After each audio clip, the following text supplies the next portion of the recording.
Welcome back to Q Republic. Today is December 7th, 2020, Monday. GMR Megawide Cebu Airport Corporation or GMCAC firmly maintains its stand on the matter. GMCAC denies all of the allegations in the article and it will vigorously defend itself and exercise all legal remedies to protect itself from this contemptible action filed by the NBI with the DOJ. So check po natin yan later. Ang mga stocks na re-reviewin po natin for today, these are IDC, Merrimart, AC Energy, MRC, Megawide, Pure Gold, Holcim, PXP, D2CME, GTCap, BDO, Philinvest, and Double Dragon. Sa mga bago po nanonood ng video na ito, inaanyayahan ko po kayo to subscribe on this channel para maging updated po kayo sa mga bagong videos na nilalabas po natin, particularly sa mga insights na binibigay po natin sa ating mga stocks. Like and share this video as well para makapagbigay insights din po tayo sa iba. Maraming salamat po. PSEI closed today at 7,200. Meron po tayong pagtaas na 69 points or 0.97% from our previous closing price na 7,100. And trades po natin 209,000. And yung net foreign po natin is already positive today, 113.94 million. So kagaya po nung na-review po natin nung nakaraan, puro millions or puro billions po yung lumalabas dito sa ating PSEI from November 23rd hanggang December 4th. So ngayon po meron na po tayong green dito sa ating net foreign indicator, and hopefully, and not just hopefully, we are actually speculating na by resuming on Wednesday, we will have another green dito po sa ating net foreign indicator. Dito po sa ating chart kay PSEI, meron pa rin po tayong resistance around 7,224 area and then support around 7,036. So, intact pa rin po itong ating trend or itong ating trading channel na ino-observe dito kay PSEI. And ang maganda po sa ginawa ngayon ni PSEI or ng ating market is that meron po tayo ditong buying volume, and yung parang ating candlestick na nakikita dito is maliit lang. So hindi siya ganitong kalaking kasolid na buying volume na pwedeng sundan ng panibagong selling volume. So there is a good chance that by resuming on Wednesday is mabasag natin itong 7,224 na ating resistance. So hopefully by that time on Wednesday or Thursday is ito na yung parang ating maging support, kasi dito sa ating momentum, dito sa ating stochastics, we are now trading in the overbought area. So magiging mabilis po yung takbo ng ating price dito kay PSEI kasi very active siya, and yun nga po nagtitrade tayo dito sa ating overbought area dito sa stochastics, and at the same time puro buying volume po yung nakikita natin dito except netong December 4th kasi nga po medyo solid buying volume ito nakita natin sa kanya. So may tendency talaga magkaroon to ng red candlestick. So by Wednesday, we're speculating that we're going to have this 7,224 as our new support. So check po natin yung una nating re-reviewin na stocks, which is si IDC. IDC closed today at 2.99. May pagbaba po tayong 1.97% sa kanya from its previous closing price na 3.05. Umakyat tayo hanggang 3.10 today. Trades natin 856 and net foreign na negative 3.35 million. Today is our second consecutive trading day na may mga millions pong lumalabas dito kay IDC. Dito po sa chart ni IDC, meron po tayong resistance around 3.05 area and then support around 2.79 area. After po natin magkaroon ng slide down dito kay IDC beginning November 25 up until this time, nagkakaroon po tayo ng mga lower highs sa kanya. So nakikitaan po natin siya ng parang weakness, and then at the same time dito po sa ating momentum, 14-day average is nagtitrade po tayo dito sa oversold area. So weak po talaga nakikita natin kay IDC as of the moment. However, ito yung actually yung time na makikita natin si IDC on its lowest price. So pwede natin siyang abangan actually dito sa 2.79 area or 2.80 area, and then pwede nyo siyang gawan actually ng parang mga target gain sa kanya. So kung medyo short term yung habol mo sa kanya, mas maganda makuha mo siya dito sa 2.79 area para pag pumalo siya dito sa 3.05, kung medyo mabilisan yung gusto mo, kasi may kita natin na kapag ka nare-reach to is nagkakaroon tayo ng price rejection. So at least meron kang 9.14%. Kung medyo medium term, so at least dito sa 3.16 area, meron kang 17%. And kung medyo longer term, yung gusto mo sa kanya is dito sa 3.40 area or mga 22% from this lowest. Yun nga lang, hindi natin masabi kung hanggang kailan siya magti-trade dito between 2.79 to 3.05, kasi as of the moment, yun yung pinaka nakikita natin sa mga candlesticks na ginagawa niya, and then at the same time nga dito sa ating momentum nasa oversold area tayo. And then it's noticeable na nagko-cross down itong ating moving average 9 dito sa ating moving average 20, wherein nung meron tayong uptrend is maganda yung space between moving average 9 and moving average 20. So more on weakness talaga nakikita natin dito, and there is a chance na mag-cross down itong si moving average 9 dito sa moving average 20 natin. So if that ever happens, baka makita natin to si IDC for several days na mag-trade between 2.79 to 3.05. So the most na pwede natin gawin dito kung we are on trading or madalian yung gusto natin is dito nga natin siya mahuli, 2.79, then trade upon reaching this 3.05, at least meron tayong 9% sa kanya. So check nyo po maigi yung magiging options natin para dito kay IDC. Merrimart closed today at 5.92. May pagbaba po tayong 1.33% sa kanya from its previous closing price sa 6 pesos. Umakyat po tayo hanggang 6.08 today. Ang trades natin more than 4,200, and net foreign na negative 31 million. Dito po kay Merrimart, it seems na pangit po yung nakikita natin dito sa ating net foreign indicator beginning November 20. So may mga ilan-ilang na pumapasok lang po, pero may mga double digits na millions na pumapasok dito kay Merrimart. So pretty much from the last week ng November hanggang first week po ng December, wala po tayong magandang support coming from the foreign investors.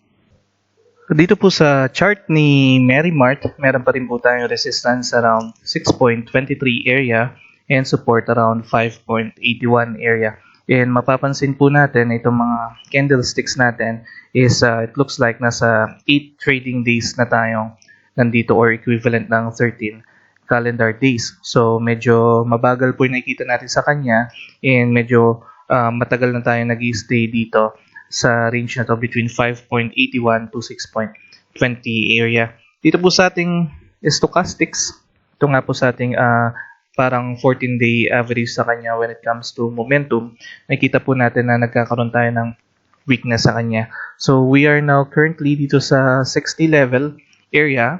Malayo pa naman sa oversold, so we are still near the overbought area. So there is still a chance pa naman na medyo magkaroon pa ng magandang galaw itong si Merrimart. Yun nga lang, it's noticeable na nagkakaroon tayo ng weakness sa kanya. Yun na nga po kasi 8 bars or 8 trading days na tayo nag-i-stay dito sa range na to.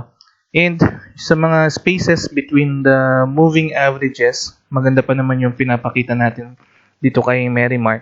And maganda rin sa ginagawa ni Merrimart is maintain itong 5.80 area. Yun nga lang, may nakikita tayong lower highs sa kanya.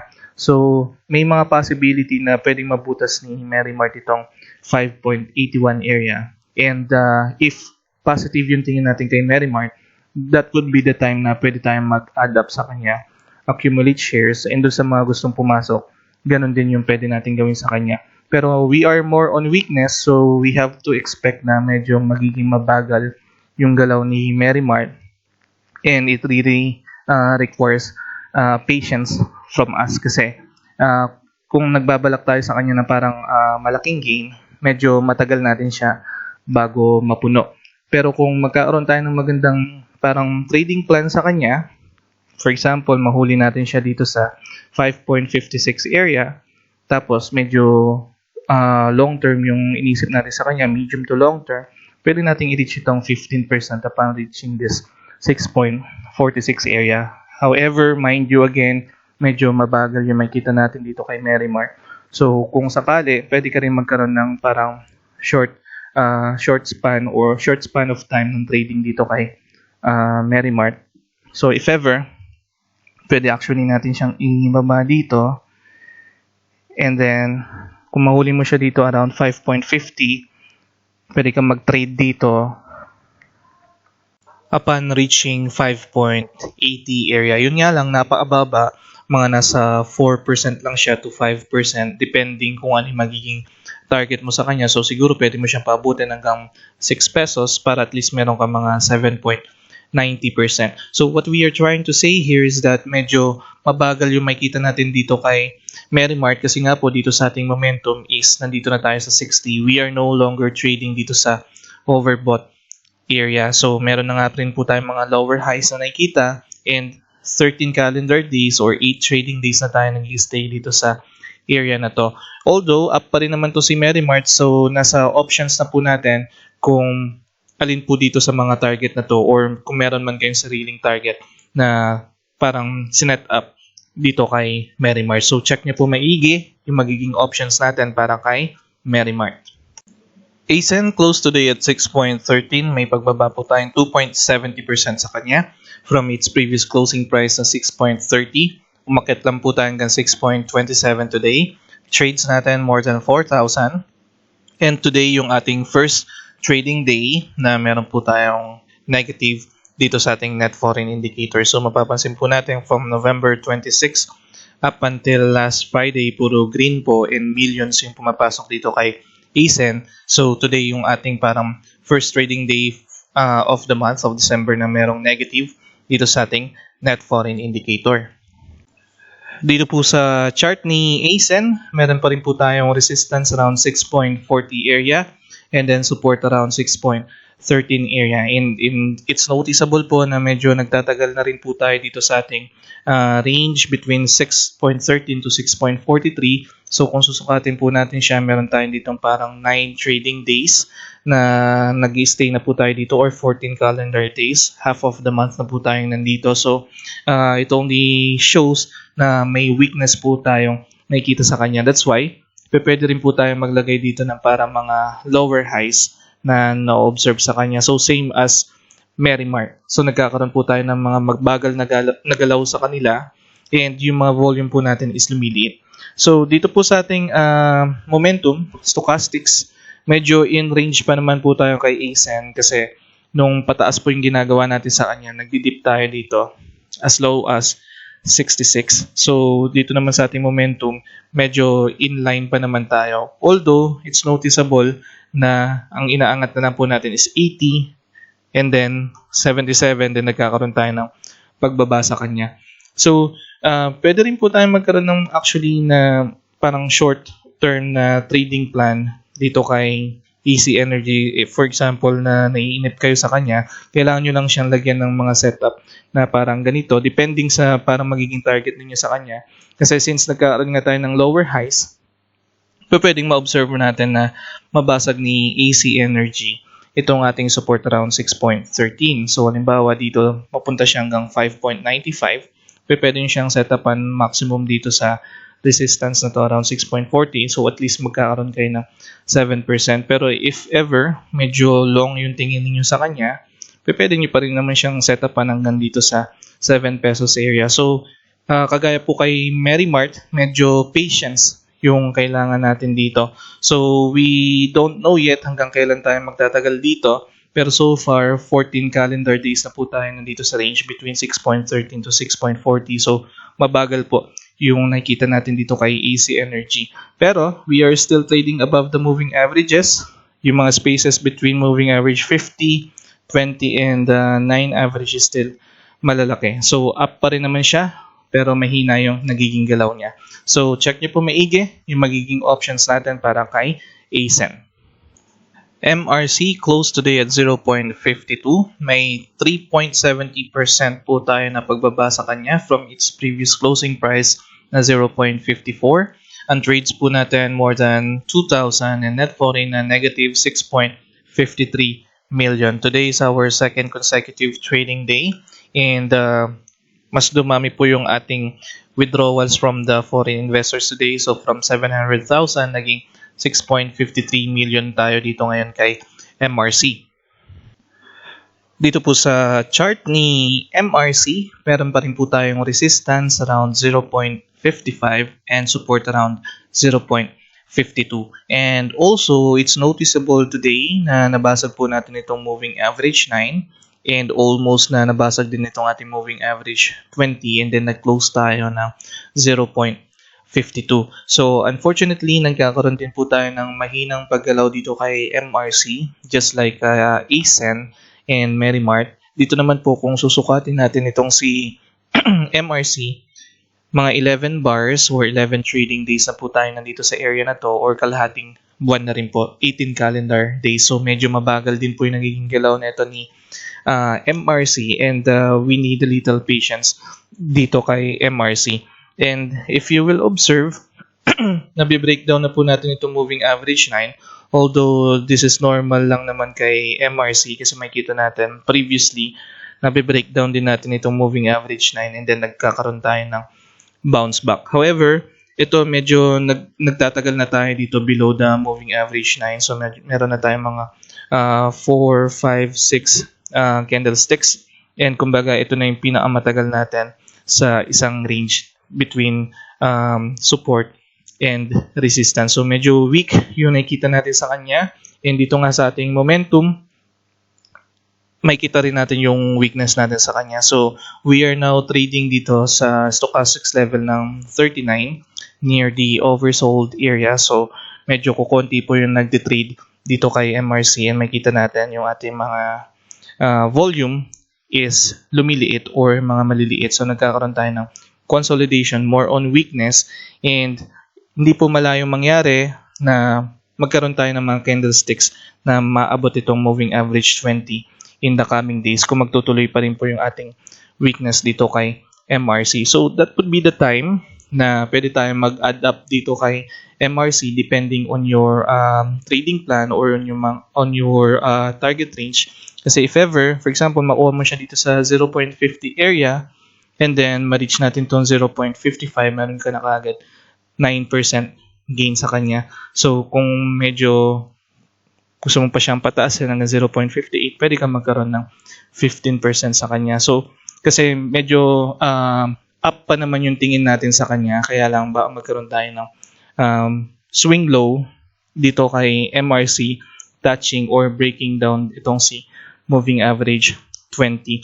And dito kasi sa ating stochastics, based on its history, pwede pa tayong bumaba dito sa 15. So, since weakness yung nakikita natin dito, hindi rin malayong mangyari na maabot natin tong 15 area. So, sa ngayon po, unfortunately, medyo weakness yung nakikita natin sa kanya, though we still have an option to hold, pero little patience yung kailangan natin dito kung gusto natin magka-gain kay MRC. So, check niyo po maigi yung magiging options natin para kay MRC.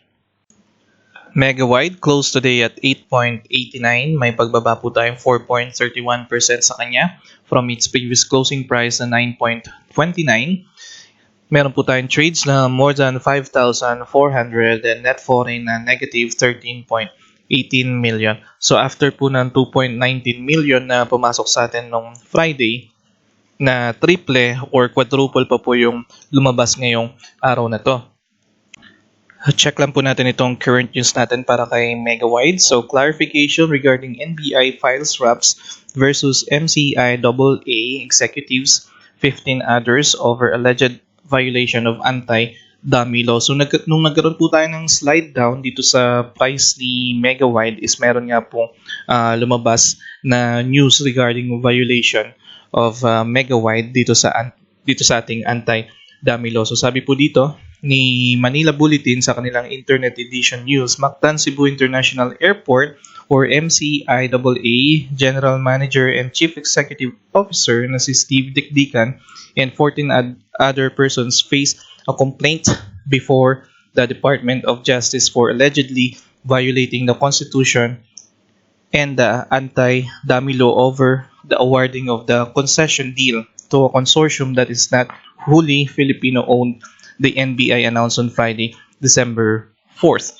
Pero naninindigan pa rin po dito si Megawide na they are still denying itong parang allegation sa kanila nung NBI. So sabi po nila dito, GMR Megawide Cebu Airport Corporation or GMCAC firmly maintains its stand on the matter. GMCAC denies all of the allegations in the article and it will vigorously defend itself and exercise all legal remedies to protect itself from this contemptible action filed by the NBI. So kung naalala po ninyo dito sa previous review natin kay Megawide, naglabas din po sila ng statement na sinasabi that they have followed everything. So wala po silang bina-violate na law. So ayun pa rin po yung parang pinaninindigan nila currently, and they said here that as of this writing, neither GMCAC nor any of the respondents named in the said complaint received any form of correspondence from the DOJ. So kung parang wala pa silang nare-receive na form coming from the Department of Justice to summon them. So these are all allegations as of the moment that was filed by the NBI, pero the Megawide still firmly maintains their stand that they did not violate any law dun sa project nila sa Mactan Airport. So check niyo po itong news na to. Makikita niyo po ito dito kay Instagrams. Dito po sa chart ni Megawide, meron po tayong resistance around 8.89 area and support around 8.32 area. So nakita po natin today, nagkaroon po tayo ng gap down and bumaba tayo hanggang 8.50 area, and then at the end of the day napataas naman natin siya hanggang 8.89, and because of that nagkaroon po tayo ng malaking buying volume. So it only goes to show na marami tayong buyers sa kanya nung nag-dip tayo dito sa 8.50 area or nung nabasag natin itong 8.90 na ating support. Makita po natin dito sa ating stochastics, sa ating momentum, may weakness din po tayong na-observe sa kanya dahil nandito na po tayo nagtitrade sa may oversold area. Yung mga candlesticks po natin ngayon is currently nasa ilalim ni moving average 9 and moving average 20, and nakikita nga po natin na payuko itong moving average 9 natin dito sa ating moving average 20. Though may space pa naman, kaya lang may weakness din tayong na-observe sa kanya, may mga lower highs din tayong na-observe sa kanya. Pero maganda po sa ginawa ni Megawide today is that nagkaroon tayo ng malaking buying volume sa kanya. So on the next trading day, there is a good chance na ma-maintain po natin itong 8.90 area na support. However, yung question mark dito is kung mababasag na po ba natin itong 9.30 within the week.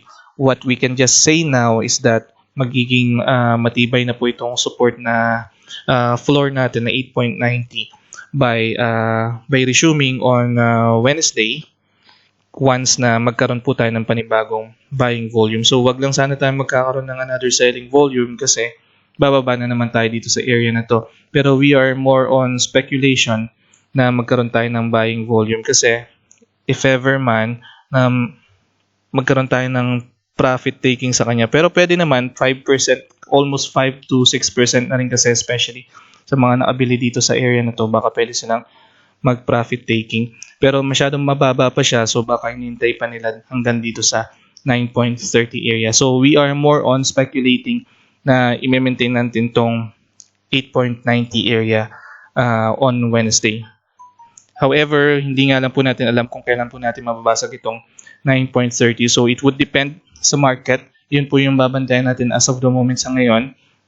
So kung meron pa po kayo natitirang mga buying shares dito kay Megawide, pwede nyo pa siguro makita yung buntot ni Megawide dito on Wednesday below 8.90 area. So doon yung magandang mag-add up sa kanya, and doon din yung magandang pumosisyon sa kanya just in case gusto nyo pong pumasok dito kay Megawide. So check nyo po maigi yung magiging options ninyo dito kay Megawide, pati na rin yung mga risk na pwede nyong makita dito kay Megawide. Pure Gold closed today at 42.50. Meron po tayong pagtaas na 1.55% sa kanya from its previous closing price na 41.85. Umakyat po tayo hanggang 42.75 today. Trades natin more than 2,000 and net foreign na negative 20 million. So far, hindi pa rin po makita yung maganda yung nakikita natin dito sa ating net foreign indicator para kay Pure Gold. So, from November 27 hanggang December 7, puro red and puro million or almost double digits na millions po yung lumalabas dito kay Pure Gold. Dito po sa chart ni Pure Gold, meron pa rin po tayong resistance around 42.86 area and then support around 41.90 area. So meron na po tayong mga 8 candlesticks na nagtitrade in between this support and resistance. So equivalent po siya ng 13 calendar days. So almost half of the months na po tayong nag-stay dito sa range na to. Ang maganda po sa ginawa ni Pure Gold today is that nagkaroon tayo ng malaking green candlestick na basag po natin pataas itong moving average 9 and almost itong moving average 20. So kung ikukumpara po natin for the past candlesticks na nagtitrade tayo below moving average 9. However, kung mapapansin po natin, intact pa rin po itong parang mga lower highs na nakikita natin sa kanya. Although nakita nga tayo ng magandang candlestick today.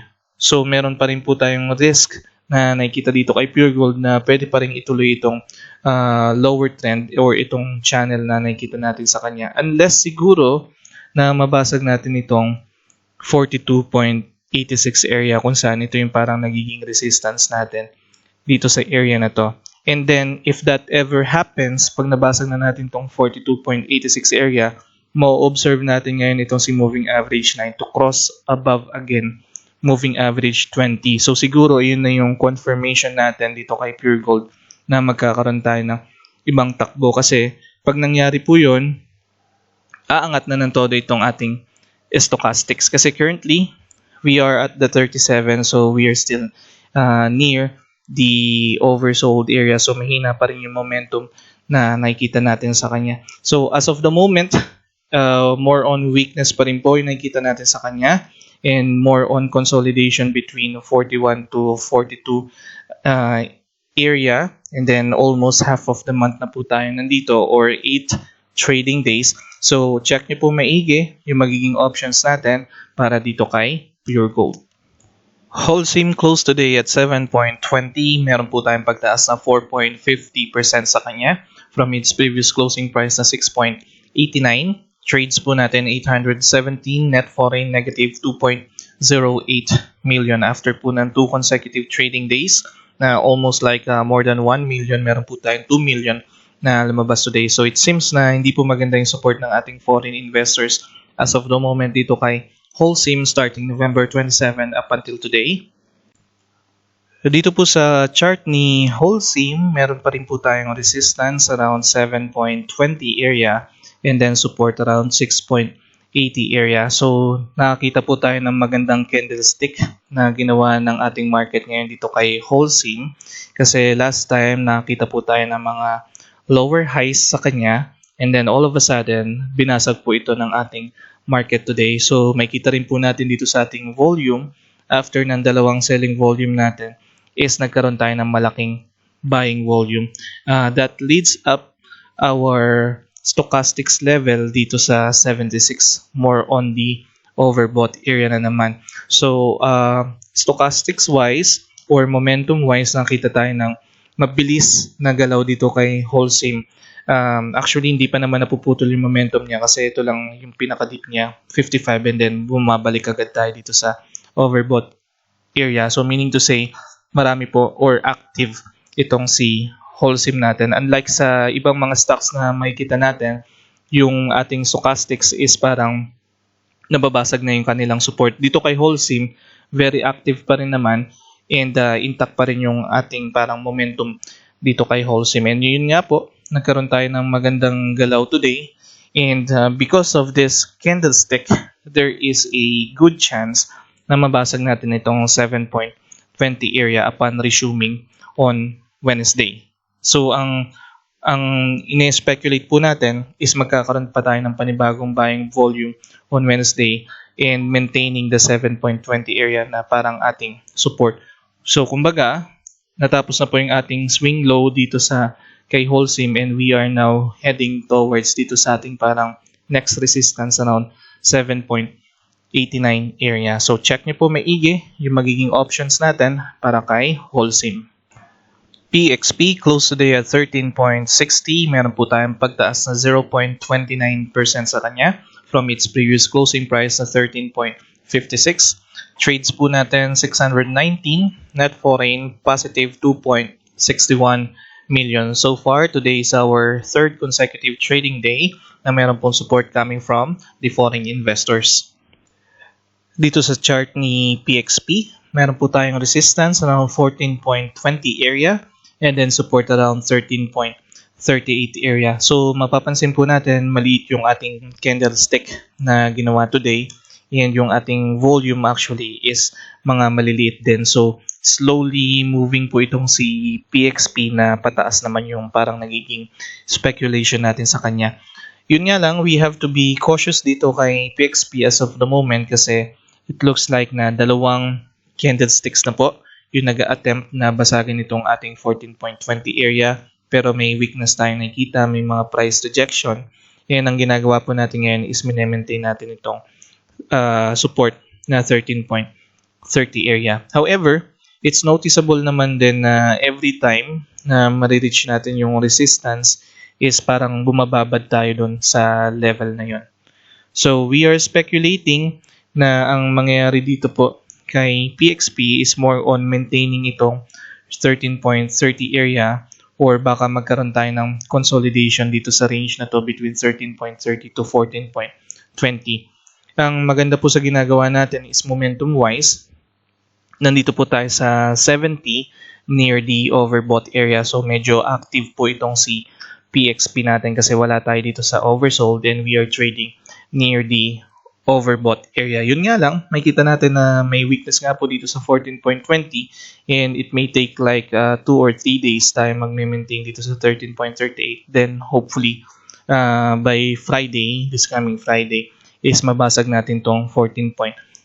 So there is a good chance na this coming Friday is magawa natin siya kasi momentum wise, maganda yung takbo natin, very active itong si PXP. So you still have an option to hold your shares dito kay PXP and there's a good chance na by next week is mag-trade tayo between 14.20 to 15.52.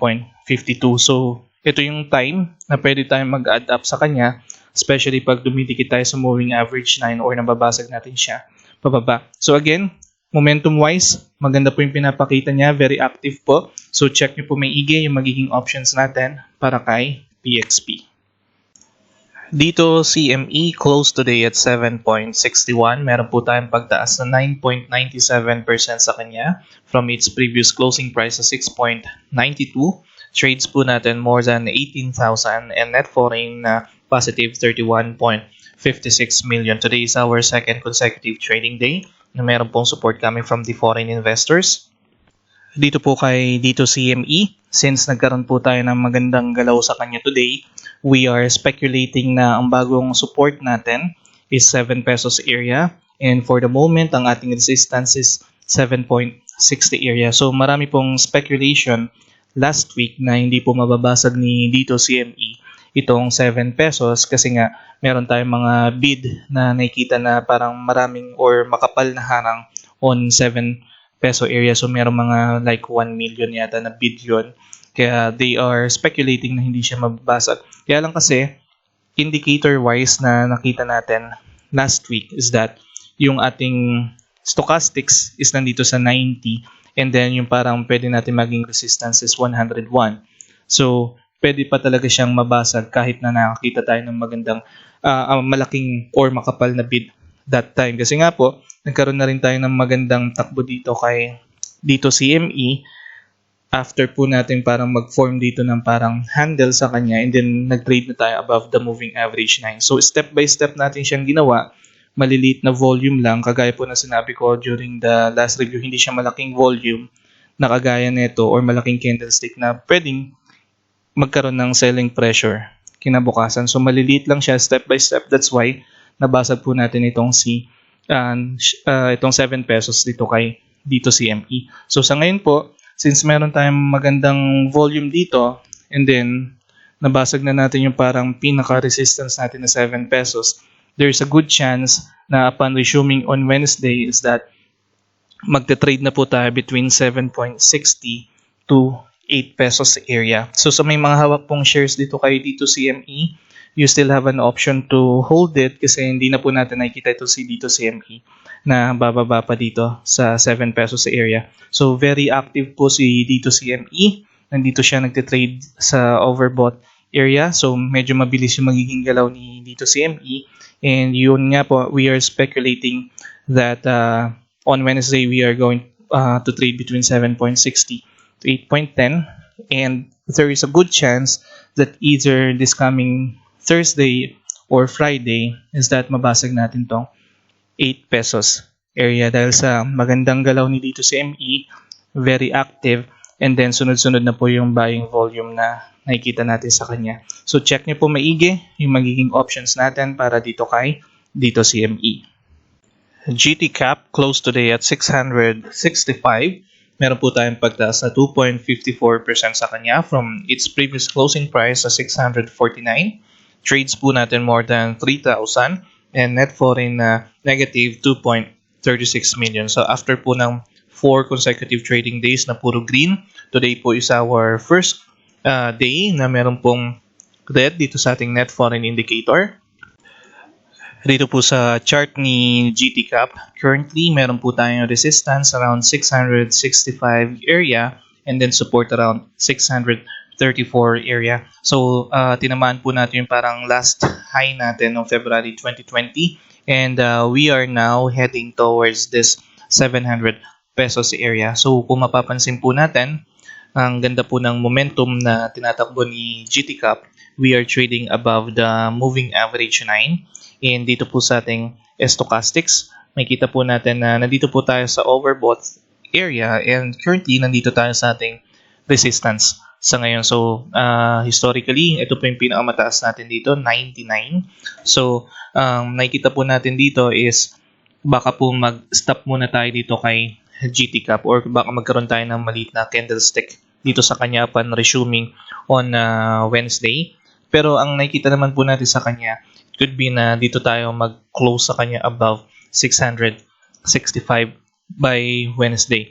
And yung maganda po sa ginagawa ni GT Cap ngayon is that sunod-sunod po yung ating buying volume na nakikita sa kanya except nung December 2 and yun na nga po nagtitrade tayo above dito sa ating overbought area. So napaka-strong po ng momentum and mabilis po yung galaw ng price ni GT Cap as of the moment. So since nandito po tayo sa ating resistance level ngayon sa ating stochastics, pwede pong mangyari po dito kay GT Cap is that kung di po tayo magko-close above 665, pwede tayo mag-close below 665. So kapag ka po nangyari yon, medyo makita tayo ng strong resistance dito sa 665 area and baka yumuko po muna itong ating stochastics around the 93 level area. So meron tayong parang makikitang strong resistance sa kanya. So parang maliit na candlestick siya just like this one. So parang yung nangyari po dito sa kanya noong December 2 and December 3 na maintain lang po yung resistance level. So baka ganun din po yung mangyari kay GT Cap. So baka may pag-post tayo ng 1 o 2 araw sa kanya. Then after, maybe on Friday, we're going to trade above between 665 and 701. So sa may mga hawak pong shares dito kay GT Cap, strong momentum po yung nakikita natin sa kanya. We are trading above the overbought. So mabilis po yung galaw ng price niya ngayon. And nasa resistance po tayo currently ng ating stochastics. So baka makita po tayo ng pag-post sa kanya ng 1 to 2 days. And then we will see if we are strong enough para basagin itong 701 peso area. So check nyo po maigi yung magiging options natin para kay GT Cap. BDO closed today at 109.50. Meron po tayong pagtaas na 1.01% sa kanya from its previous closing price na 108.40. Trades po natin more than 6,700. And yung net foreign po natin today is positive 72.59 million. Today is our second consecutive trading day na meron pong double digits na millions na pumapasok po dito kay BDO. Dito po sa chart ni BDO, meron pa rin po tayong resistance around 110 area and then support around 105.30 area. So kung mapapansin po natin yung mga candlesticks natin today and pati nung nakaraang araw is just like kay dito, yung upon reaching yung 7 pesos niya, meron tayong parang dalawang maliit na candlestick na green. So kumbaga parang inuunti-unti po nating akitin itong resistance and basagin. Dito po sa ating stochastics, may kita po natin na we are trading currently dito sa ating overbought area. Nandito tayo sa 90 and then meron tayong resistance dito around 102. So ibig sabihin, meron pa tayong pwedeng itaas dito kay BDO and since nag-trade tayo above or above dito sa ating overbought area is that there's a good chance that by resuming on Wednesday is mabasag natin tong 110 area. If not on Wednesday, maybe on Thursday, and then we're going to proceed between 110 to 115. So very strong po yung momentum na nakikita natin dito kay BDO. And nakita po natin na tapos na yung kanyang swing low dito noong December 1st. And kung saan makikita natin yung ating stochastics at that time is parang tumama siya dito sa trend na drenowing natin dito sa ating stochastics. So, since nasa overbought area tayo, mabilis po yung expectation natin dito na magiging galaw ng ating mga prices. So, if not Wednesday, maybe on Thursday, we're going to break this 110 and then we're going to proceed between 110 and 115. So, di lang po natin alam kung kaya natin basagin tong 115 by this week. Pero probably not kasi we only have like 3 days to go for the week. So, hopefully by next week is that mabasag na natin tong 115 depending po sa gagawin natin dito sa market natin. What we can speculate as of the moment is that upon resuming either Wednesday or Thursday is magte-trade na po tayo between 110 to 115. So, you can still hold your shares dito kay BDO, especially pag may hawak po kayong shares dito sa kanya. And check po natin maigi yung magiging options natin sa kanya, especially kung gusto po nating bumili ng shares at pumasok dito kay BDO. FLI closed today at 1.16. Meron po tayong pagtaas na 0.87% sa kanya from its previous closing price na 1.15. Trades natin 1,000 and net foreign na 2.91 million. Checking our net foreign indicator, today is our third consecutive trading day na meron pong support coming from the foreign investors. Dito po sa chart ni FLI, meron pa rin po tayong resistance around 1.17 and then support around 1.14. So it's noticeable na meron na po tayong tatlong candlesticks dito sa area na to na tinatry basagin itong 1.17 pero still strong po siya at hindi natin siya mabasag as of the moment. However, yung pinapakita po ng ating stochastics is that nasa momentum pa rin naman po tayo. Nandito pa rin tayo nagtitrade above the moving average or in the overbought area. Currently, nandito po tayo sa 94 and meron tayong parang resistance na around 101. Checking our volume, maganda naman po yung pinapakita nating buying volume dito. So, for trading days na po tayo merong buying volume dito. So, with that being said, we can still speculate that by resuming on Wednesday, there is a good chance na mabasag natin tong 1.17 area kasi very strong po yung momentum natin ngayon. So, we are speculating mabilis po yung magiging galaw ng ating price since nagtitrade po tayo dito sa overbought area and then meron pa tayong pwedeng iakyat sa kanya. So, if ever man na hindi pa rin natin siya mabasag by Wednesday, there's a good chance by either this coming Thursday or Friday, mababasag natin siya. And we're going to proceed within the week between 1.17 to 1.20 area. And then makita naman natin dito sa ating purple line na moving average na we are trading above it. And then, nabasag nga po natin yung parang tinitingnan natin sa kanyang uptrend na channel because of strong momentum na nakikita natin sa kanya. So, we are positive pagdating dito kay FLI, strong momentum. That's why within the week, we can speculate na magte-trade tayo above 1.17 to 1.20. And then by next week, it looks like na pagka nagawa po natin yun is magba-bounce back pababa muna po tayo dito. So baka po magpahinga muna tayo dito by next week between 1.17 to 1.20. Pero we are speculating that this coming week, upon resuming the market, there's a good chance na mag-trade po tayo between 1.17 to 1.20. So check po natin maigi yung magiging options natin para kay FLI. Double Dragon closed today at 15.24. Meron po tayong pagtaas na 2.14% sa kanya from its previous closing price na 14.92. Umakyat po tayo hanggang 15.34 today. Trades natin more than 1,600 and net foreign na negative 10.37 million today. So let's check the net foreign indicator.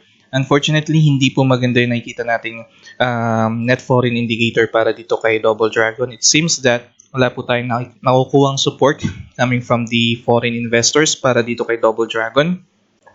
Dito po sa chart ni Double Dragon, meron po tayong resistance currently around 15.24 area and then support around 14.90 area. Meron din po tayong binax out na area dito kung saan makita po natin yung mga candlesticks natin ay nagtitrade between 13.87 to 14.90. So we are now speculating that we already ended this range because of the good candlestick na ginawa po natin ngayon. So napakalaking green candlestick po nito.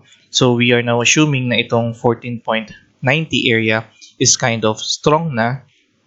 And then dito naman po sa ating stochastics or momentum, nakikita po natin na very strong po yung ginawa natin. And we are now here, 66, heading towards dito sa ating overbought area. Pero kung makita po natin, for the past several weeks or several months, ito lang po yung pinaka nagiging mataas natin, 72.